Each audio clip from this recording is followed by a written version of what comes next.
Agora a gente forma a nossa bancada aqui, a nossa bancada virtual aqui no Poder e Mercado, mas a gente também tem uma convidada. Então, vamos lá. Quem está chegando com a gente é o Júlio Viziac, a Letícia Casado e também a Jéssica Moreira, que é diretora do movimento Pessoas à Frente. Júlio, Letícia, boa noite para vocês. Letícia, a gente já se viu agora há pouco, eu dei até bom descanso para você, não sabia que você ia estar de volta. Bem-vinda novamente, Letícia. Boa noite, Mauro. Boa noite, Júlio. Boa noite, Jéssica. E a todo mundo que está assistindo a gente. Aqui de novo. É isso aí. Júlio, boa noite para você também, Boa parceiro de noite, Mauro. sempre. Boa noite, Letícia. Boa noite, Jéssica. Jéssica, muito obrigado por nos atender. Uma boa noite para você. E eu já começo te perguntando, com foco nessa decisão do ministro Flávio Dino, eu queria que você falasse um pouquinho para a gente. Ele chama muito a atenção de que essa questão dos supersalários, dos penduricalhos, dessas gratificações que são incorporadas aos salários de alguns servidores públicos, de que não há uma lei clara sobre isso. Por que o Brasil nunca legislou direito sobre essa questão, Jéssica? Bom, boa noite. Boa noite a vocês e a todos aqui que estão nos assistindo. Esse fato, de fato, assim, nos anima, né? Essa decisão do ministro Flávio Dino, ela nos anima porque a gente vem percebendo uma inércia sobre esse assunto. Há bastante tempo, a sociedade civil vem evidenciando o impacto aos cofres públicos desse gasto bilionário além do teto constitucional, com uma quantidade muito pequena do total de servidores públicos, algo ali em torno de 1% apenas do funcionalismo público. Já teve um projeto tramitando no Congresso Nacional, inclusive aprovado pela Câmara dos Deputados, que é o projeto de lei 2721, que traz uma lista com 32 exceções além do teto constitucional. E segundo os estudos que o Movimento Pessoas à Frente levantou, a gente calculou aí um impacto, na verdade, na contramão do que prometia o projeto de lei, que era barrar os supersalários com essas 32 exceções. Nos nossos cálculos, se esse projeto de lei avançasse, ele traria, na verdade, um efeito cascata ao institucionalizar verbas que estão classificadas incorretamente como indenizatórias como remuneratórias. Essas verbas que são classificadas como indenizatórias, elas inclusive são livres de imposto de renda. Então, esse projeto de lei ele vai na contramão. Houve uma pressão grande da sociedade civil para barrar e ele tinha ali um cálculo, um impacto de 44 bilhões, só se esse projeto avançasse. É importante, inclusive, a sociedade estar atenta para que nesse debate agora que surge, esse projeto ele não venha à tona, porque esse projeto ele não barra os supersalários. Pelo contrário, ele faz institucionalizar o pagamento dos penduricalhos no serviço público. É de quando mesmo esse projeto, Jéssica? E você lembra de quem é o autor? Se eu não me engano, ele foi aprovado há 5 anos. Tá. Mas eu não tenho o nome do autor. Não tem problema. Existe um outro projeto agora de lei de autoria da deputada Tabata Amaral, que ele vai exatamente na direção certa em relação à decisão do ministro Flávio Dino, que é barrar as verbas indenizatórias, e esse projeto de lei ele vai na direção certa ao trazer a classificação correta do que é uma verba indenizatória. Ela tem que ter caráter eventual, ela tem que ter natureza reparatória pela função do trabalho ali exercida e ela também precisa ser transitória, ela não pode ser uma verba incorporada sem um horizonte temporal limitado, ou seja, de mês a mês, turbinando o pagamento dos servidores públicos. Júlio, Letícia, se vocês tiverem perguntas para a Jéssica, por favor, fiquem à vontade. Eu tenho uma curiosidade, assim, o ministro, no voto do ministro Dino, né, ele menciona ali a regulamentação exatamente do que vem a ser verbas indenizatórias. Tem uma profusão de projetos no Congresso que aumentam o gasto via despesa com pessoal. Esses projetos que a senhora mencionou aí são justamente os projetos que seriam responsáveis por definir o que são verbas indenizatórias? Qual é, afinal, se é que existe um projeto no Congresso que regulamenta o que é exatamente esse tipo de pagamento que precisa ser feito.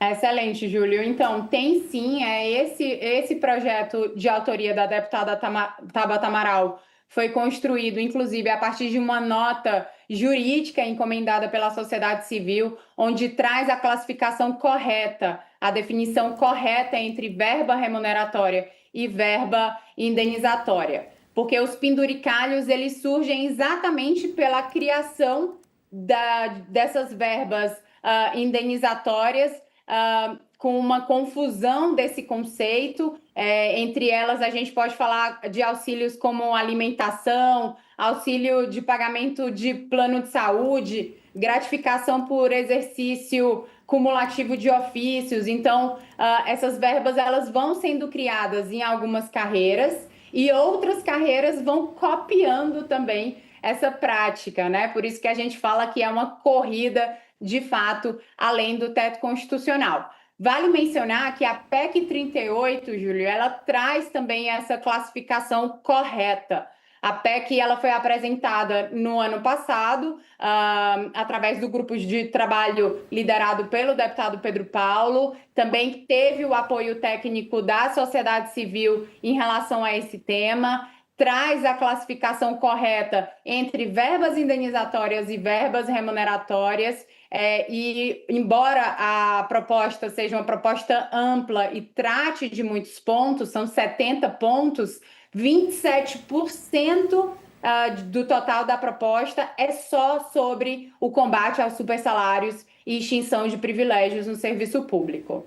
Jéssica, você mencionou o deputado Pedro Paulo, que é o relator da reforma administrativa. Tem a ver esse projeto dele com a reforma administrativa? Exatamente, é desse projeto que eu estou mencionando, é a PEC 38, foi construída com base nesses estudos, com base nas evidências levantadas pela sociedade civil, com bastante respaldo técnico, e 27% do total da proposta que foi apresentada, ela destina de uma maneira muito satisfatória o combate aos supersalários no serviço público. Letícia.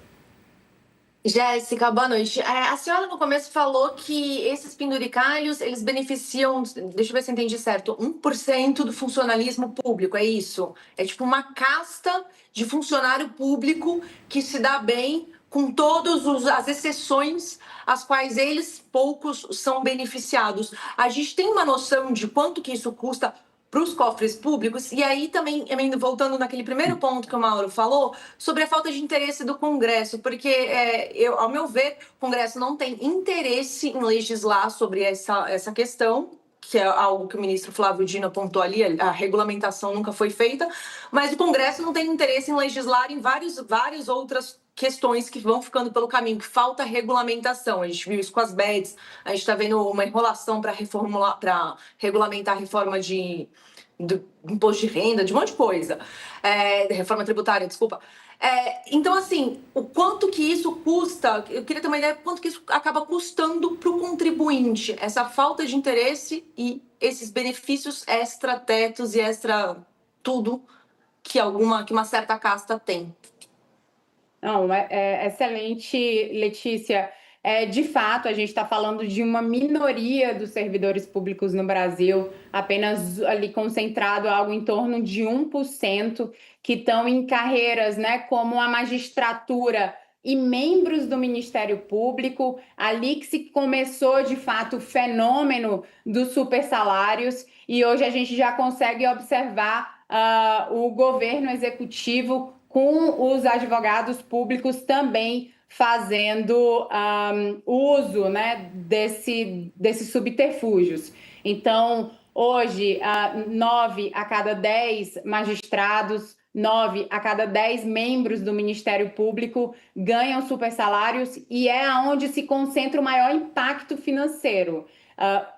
Ano passado, a gente publicou um estudo que foi um benchmark internacional. Infelizmente, nós lideramos o pagamento de supersalários no mundo. Entre agosto de 2024 e julho de 2025, foram 20 bilhões de reais pagos além do teto constitucional. Então, imaginem a quantidade de coisa que a gente poderia fazer, ou mesmo enquanto sustentabilidade fiscal que o Brasil precisa atingir, a gente conseguiria aí trazer uma melhoria de um impacto negativo de 20 bilhões de reais. Mas tem um impacto, Letícia, que eu considero que é muito pior, e ele é difícil, inclusive, de dizer quanto que custa, que é na confiança da população, de todos os brasileiros e de todas as brasileiras nas instituições públicas. Ao abrir o jornal, a gente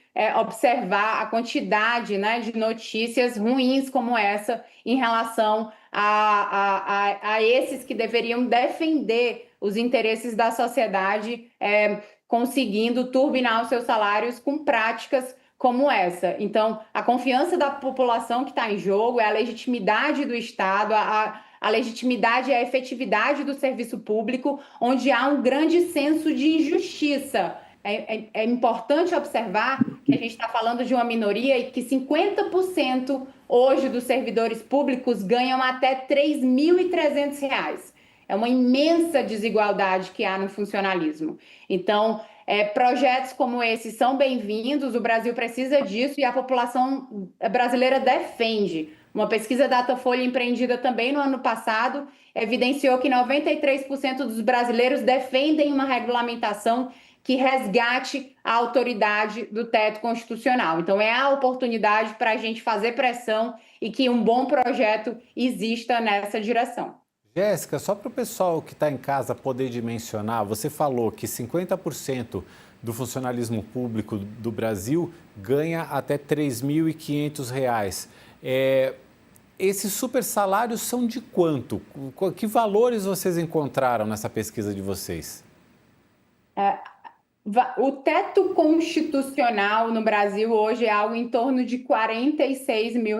Então, imaginem, né, uma minoria ganhando muito além do teto, que custa hoje R$ 46 mil, e uma maioria ganhando até R$ 3.300.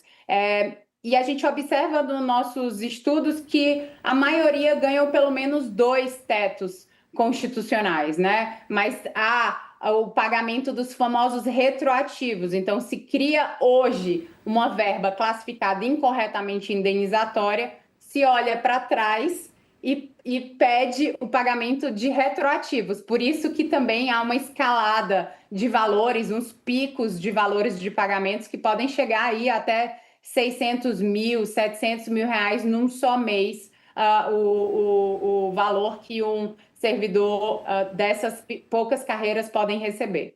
Quer dizer, e quando pede o retroativo, pede na justiça e ganha na justiça o direito de receber o retroativo?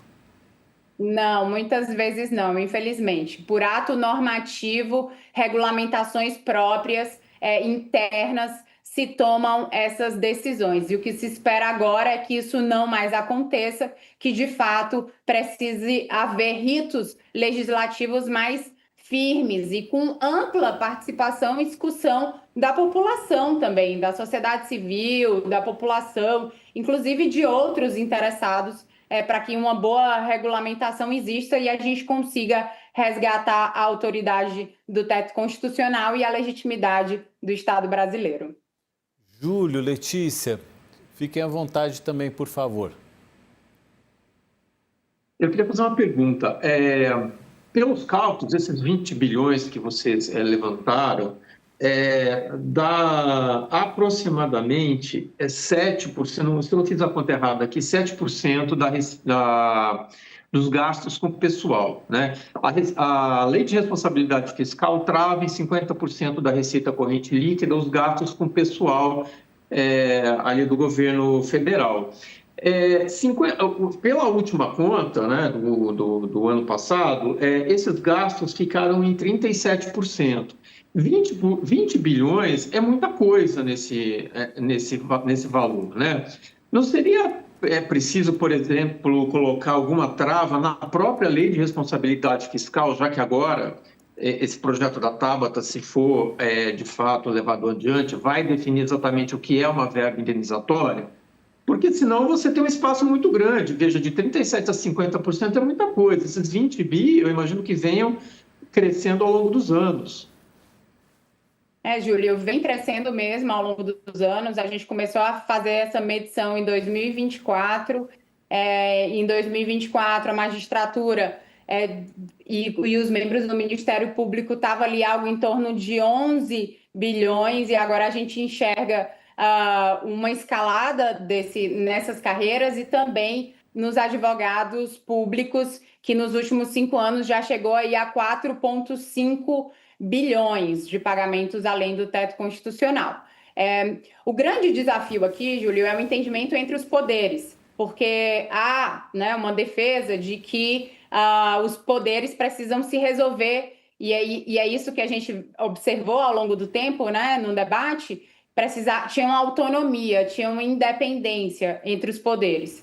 E essa forma do ministro Flávio Dino de lidar com o problema e de ser uma decisão transversal entre todas as carreiras e todos os poderes é algo muito animador, e que a gente percebe que vai numa direção, de fato, promissora para haver uma concertação, digamos, nacional entre os poderes, e que se defina mecanismos que vão fazer o monitoramento, porque a gente também observa na sociedade civil cada vez mais menos transparência desses dados. Então há um processo também de retração na transparência ativa desses dados. Pelo contrário, são sempre planilhas difíceis, né? E muitas planilhas e pedidos de acesso à informação para poder aderir a esses dados. Então, trazer mecanismos de transparência nisso e também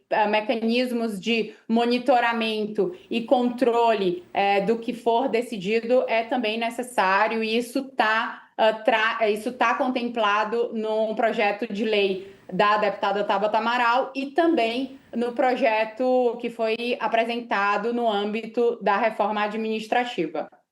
Para você que está chegando... Deixa eu só contextualizar aqui para o pessoal que está chegando agora. Letícia, para você que está chegando agora, a gente está falando sobre uma decisão do ministro Flávio Dino, no Supremo Tribunal Federal, que pede para que dentro de 60 dias todos os órgãos públicos façam uma avaliação rigorosa dos salários que estão sendo pagos e principalmente dessas gratificações que podem se configurar em supersalários, que podem ultrapassar o teto salarial constitucional que é definido para os servidores públicos de todas as instâncias, estados, municípios, União.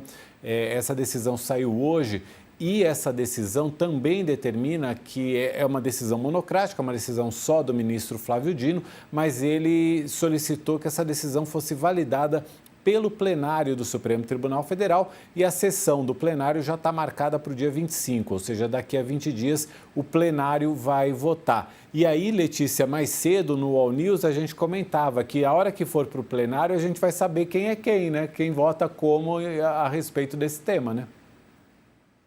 O interessante no direito é que sempre tem uma maneira de você justificar aquela sua posição, seja ela qual for, né? Sempre há muitos argumentos dentro do universo do direito.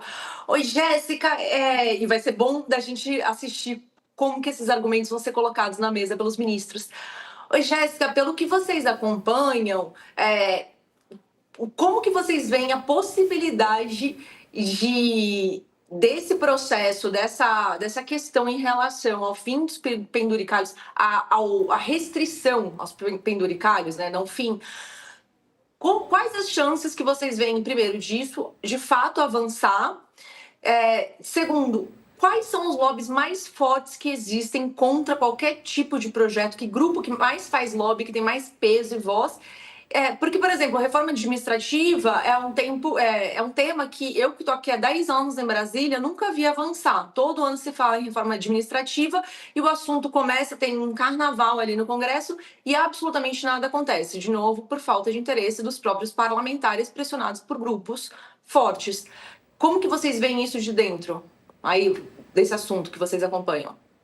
Letícia, de fato é um grande desafio, porque a gente está lidando com carreiras que têm muita força de pressão, inclusive de pressão em cima da classe política. Mas a gente espera que as lideranças políticas, de fato, deem uma resposta para a população que já evidenciamos que é a favor de uma regulamentação que resgate a autoridade do teto constitucional. Nesses temas, a gente percebe um movimento dos sindicatos dessas carreiras, né? Que são sindicatos muito bem estruturados e que fazem uma pressão nos gabinetes. Então, cabe à sociedade civil organizada, cabe também ao trabalho muito importante que a imprensa fez durante todo esse período e faz, né, de acompanhar de perto, de trazer essas evidências, de pautar esses assuntos. E eu acredito que nunca na história a gente teve tantos dados do impacto, da magnitude, onde o problema está, em qual é o percentual, quanto custa, e qual que é a origem também da criação dos supersalários, que é, no caso, a classificação incorreta dessas verbas indenizatórias. Então, cabe a nós, cabe aos brasileiros, a gente está mobilizado e está muito atento, porque esse prazo agora de 60 dias, acredito que muita coisa vai acontecer. Projetos podem ser apresentados, deverão ser apresentados, e a gente precisa acompanhar para que nenhuma surpresa esteja incluída nesses projetos que serão apresentados agora. Então, sociedade civil e todos nós próximo do debate, participando e contribuindo com o debate, mas, sobretudo, monitorando para que todos estejamos atentos e nenhuma surpresa seja aí incluída em nenhum projeto. Jéssica, para a gente ter uma noção do quanto que o Brasil poderia ter economizado, desses 20 bilhões que vocês detectaram de supersalários no período de um ano, quanto disso é, entre aspas, legítimo, é ok, é de fato uma verba indenizatória e quanto disso não deveria ter sido pago? Todo esse impacto dos 20 bilhões, além do teto constitucional, a maioria deles são de verbas que são classificadas incorretamente como indenizatórias. Porque quando as verbas elas são remuneratórias e quando a gente pega a lista, inclusive das 32 exceções, 44 bilhões seria o impacto dessas exceções apenas com as verbas que são classificadas como indenizatórias incorretamente. Então, o fato de você assumir uma verba indenizatória que ela vai para todos os servidores da carreira de maneira indistinta, que ela passa a ser fixada mensalmente nesses pagamentos, né? Nos pagamentos, nessas remunerações. Eu não falo nem de salário. E é interessante esse debate, porque ele não é sobre uma defesa de uma política salarial, né? Mas é por defesa de subterfúgios que podem estar ali excedendo o teto constitucional. Se o valor de R$46 mil ele não é suficiente e isso é questionado, assim, vamos discutir então política remuneratória, né? Vamos entender então qual que é o salário que seja justo ou não, a partir também de um país que é extremamente desigual e um país que tem que demonstrar preocupação em combater essas desigualdades dentro do serviço público, né? Dentro do funcionalismo público. Então, a maioria dessas verbas, elas não são das 32 exceções que foram classificadas, pelo menos 11 no projeto que já foi aprovado pela Câmara, pelo menos 11 são classificadas incorretamente como verbas indenizatórias, quando deveriam ali bater os R$46 mil do teto constitucional e incidir imposto de renda. Jéssica Moreira, diretora executiva do movimento Pessoas à Frente. Jéssica, muito obrigado pelo seu tempo, por nos ajudar a entender essa situação. Volte sempre aqui ao canal UOL, ao Poder e Mercado. Uma boa noite para você. Muitíssimo obrigada, boa noite a todos. Obrigada pela participação e vamos acompanhar esse debate.